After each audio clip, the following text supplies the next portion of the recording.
আমি একটি কথা স্মরণ করতে চাই।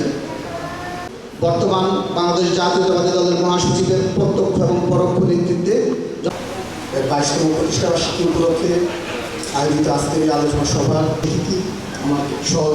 আমার সহযোগিতা কেন্দ্রীয় নেতৃবৃন্দ সহ অত্র অঞ্চলের ইনশাআল্লাহ অচিরেই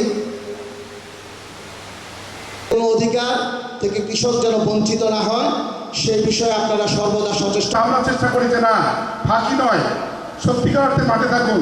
আমার সহ সাংগঠনিক সম্পাদক ডিকেআইবি কেন্দ্রীয় কমিটি ওনাকে কৃষিবিদদের বিষয়ে আমাদের শহীদ রাষ্ট্রপতি জিয়া রহমানের অবদান আমাদের অনেক সময় লাগবে, সেই জন্য আমি আমার বক্তব্য এখানে এই খালেদা জিয়া সরকার এরপরে আবার আওয়ামী